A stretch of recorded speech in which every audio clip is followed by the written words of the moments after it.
what's up everybody? It is Kellen here from Start Your Systems and welcome back to First Look in MX Simulator, where today we're going to be checking out the 2025 Birmingham Supercross track, Round 10 of Moto Option Supercross, Round 10 of Monster Energy Supercross here in MX Simulator. And we're going to try to see if we can nail some good laps on this track. Ooh, a little bit short on that quad right there. And just kind of see what this track is all about and kind of take you guys through it as I learned it as well. This is my first time playing the track, so first time seeing it. I've obviously seen the layout and stuff like that, but I mean in terms of playing it in MX Sim, this is the first time that put my hands on it. So we're going to try it out and just see what this track is like here today on the channel. So starting off, obviously, probably the most unique part of this track is this corner right here, an over-under bridge into a long, basically 270 degree left-hand corner back under the tunnel jump and down the start straight again. That is definitely the most unique part of the track. The rest of the track is definitely interesting as well, but I think that one we just don't see it very often, right? A bridge like that with a sand section. I think the last time we saw it was 2018 Atlanta, something like that. We saw a tunnel jump like that.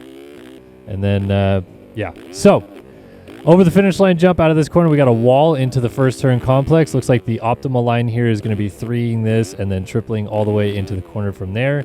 Out of this corner, if you can get this 3 in, I think it's going to be the way to go, because then you'll 3 again and then 4 off of this down the backside of the big single and 2 into the corner. Now here, I feel like there's going to be a couple different ways to do it. Doubling in, tripling, and doubling probably will be the fastest just because you don't hit any of the big jumps then doing it that way. But I think that there's going to be a handful of people that maybe triple in and then quad, whoop section, 3-foot singles for a triple right there, and then into the tunnel jump again. Kind of curious to see like what's going to be the best way through this, because it's obviously just a long left-handed sweeper, so everyone will probably want to stay inside, but all the way around the outside as well. There's probably a good lip out there to hit some stuff, so we'll try a couple different options today. Obviously, you can go on-off single right here, or over table double like I did on the first lap. Lone Supercross triple on the track this week, so keep an eye out for the nice whips on that, and then into the finish line jump. What is a lap time on this track? I mean, it wasn't the best lap, but wow, this is a long lap time. I didn't realize that Birmingham had such a large floor plan. Did I crash? I don't think I crashed, did I? No, I ran a full, complete lap. Wasn't the cleanest, like I said, but honestly, this is a pretty big track, so kudos there. All right, so triple in, triple again, land in this pocket to get this quad. And then I want to see if we can set up for this outside line here. And triple in. Oh, I didn't quite get it. Yeah, that triple quad, I feel like is going to be the one that most of the sim players do. But then I genuinely don't think that's going to be a real life line. I think most people in real life, if they can do the line in that other rhythm section, that triple quad double line, they're going to tuck to the inside on that last double and double into the next rhythm section, because then you just kind of can carry your momentum through the 90. I'll try to talk about that when I get back to it, but I think that would probably be the main line, and I'll look at a couple different options, I guess, to that first rhythm section as well, just to see if there's something different. Could you go inside here and still get onto the table? I don't think so, because they made it pretty far away from the corner. So roll in and then table over single out. It's just not very fast, to be honest. Like, I think everyone's going to want to go to the berm.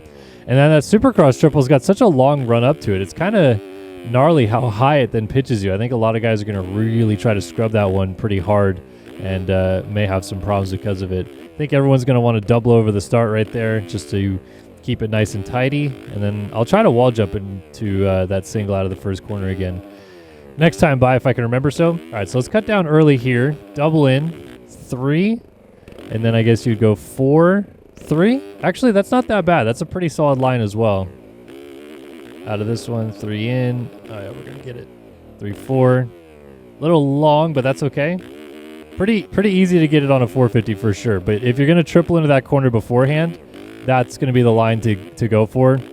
Because checking up then and just doubling into that first, like double out of that corner from going outside after tripling in is just slow. Like, you're going to need to really soak up that jump to kind of catch up to anybody that might be knifing to the inside of the corner and doing the exact same line. So tripling in will be the way to go if you end up going outside.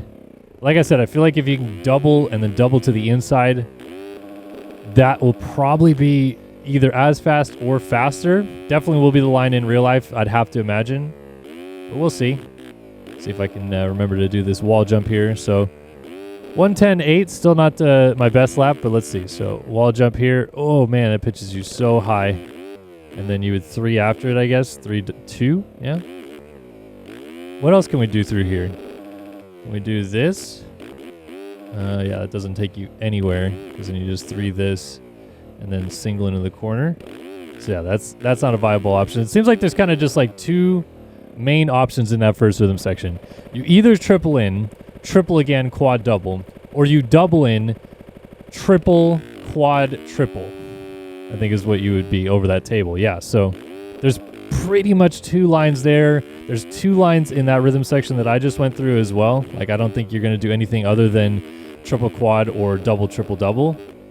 And then the rest of the track is pretty straightforward. I don't think that wall jump line I just did through the corner after the finish is going to be viable. You're just going to want to nail the sand to some degree fairly correctly. I don't know if there's going to be a way to go like outside to in and double, but that might be the go-to if someone figures that out. And then I'm going to do table over or single over table double right there. That would be the option for me personally. And then scrub this triple. Ooh, landing a little bit hard. And then you'll want to tuck to the inside in the 90 and tuck to the inside in the 90 again. I think sometimes I wish for 90s like these, especially where they're very open, I wish they would put just a little roller on the inside to break up the flow, because otherwise it's just really too easy, tight apex 90-degree corners. Like, there's no other way to do it, in my opinion. All right, so check up here over the wall, triple. Oh, we're going a little bit long, so we'll check up and double that. Okay, so here's what I'm talking about in this rhythm section. If you come out here and you triple in, get that, triple again, quad, then you'll double to the inside right here, and then you can just carry your momentum to double in here. But that's actually kind of a tight angle to get. So maybe a little bit more difficult than you want it to be, honestly. It might just be better to go outside and just make sure you can get that triple in instead of trying to check up and do something finicky or tricky on the inside. I don't know. Like, I just... Sometimes I feel like I have a pretty good grasp on what these guys are going to do, and then they end up doing something way different than I expect them to do. That line right there might be pretty good as well. Doubling in, you end up in the middle rut, and then roll to that inside big rut on exit down onto the start straight. And then I think you'll want to miss that little roller coming back onto the start straight. I think that one just takes up too much of your time when you're coming back onto the start straight. But I don't know. Maybe maybe you guys will all figure that out here in a few hours when the track is released. All right, so let's try to put a lap together here over the finish line, jump, double into this corner, come down off the berm early to then just hit this wall jump. Don't want to triple this too fast because you can easily go long right there. Triple, out of this corner, triple in, landing in the tough blocks. So we're not going to be able to get it. But yeah, like I just, this angle is kind of tough, man. Like landing off this double, well, not as bad as I thought. I think if you can just kind of, it's a speed thing. If you're going the right speed through that inside of the corner, then you're going to be fine. But if you're going any faster than the corner kind of wants you to, it's going to be rough picking. And the whoops this week, I mean, they're only 9 again, but again, I feel like they're pretty peaky. The Race Factory Gaming track crew is kind of gone with this method of make the whoops peaky early, because then they'll wear down throughout the race, and you'll get a set of whoops that turns into some pretty flat whoops by the end. But they start off peaky, man. They're tricky. So heat races tonight certainly will be a little bit gnarly. And then I think as they break down into the main event, they'll end up okay. But they're definitely tougher than I expected. And I'm just so surprised by this long lap time. I mean, you know, the stadium is used for soccer. And so that makes the floor plan a little bit bigger. Like a little bit bigger than an NFL stadium, but definitely not as big normally as a baseball stadium. Baseball floor plans are bigger overall. So the fact that we're this deep into the 1 minutes is kind of gnarly to me. Oh. Wait a minute. Have we found a little sneaky line right here? Let's see if I can make this work. I think someone with a good seat bounce setup might be able to pull this off. Let's see. So 3 in, get into this pocket. Oh, yeah. They made that too easy, I think. I mean, obviously, I just went over the bars on it, but the rebound I get in that transition, I don't know if the single that they built after it is like just a little extra No, it's even smaller than the other singles, so I don't know how it gets that much lift, but it certainly does.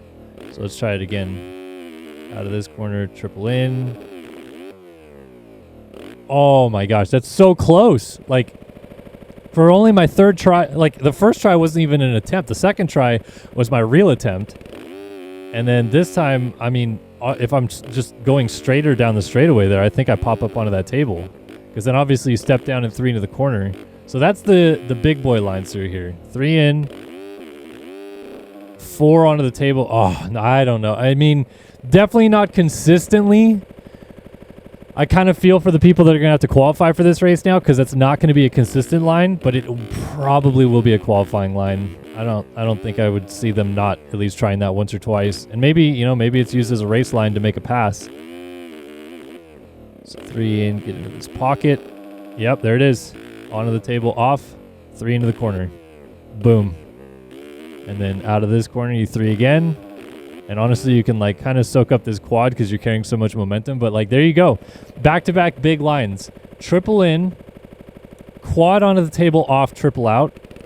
And then next corner, triple in, quad again. So, yeah, I think that that's going to be the quali lines, honestly. I think that those will be the lines those guys are doing qualifying.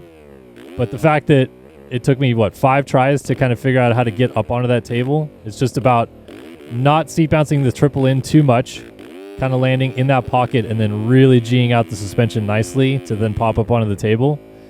Yeah, those guys are going to figure that out as well. I am like always 5 seconds off the pace from qualifying. So the fact that I can do that is just enough sign that those guys should be able to do it in qualifying, and honestly, probably a handful will be able to do it in the race. So I apologize that I probably just showed off a stupid line to everyone that's watching this video and getting ready to qualify later tonight. But honestly, you guys probably would have figured that out yourself, because I didn't even think about it until I almost popped up onto that table, but I wasn't even trying. Like, I was just going a pretty reasonable speed. And yeah, here we go. 2 laps in a row. Oh, a little bit nose heavy landing, but yeah, that's doable. That is so doable. Wow. Okay. Well, there you have it. This is the Birmingham Supercross track in MX Simulator. Round number 10 of Moto Option Supercross. Round number 10 of Monster Energy Supercross. Get it in the description below. If you're watching this video within the first 3 hours of this video coming out, the track has not been fully released yet, so just be aware of that.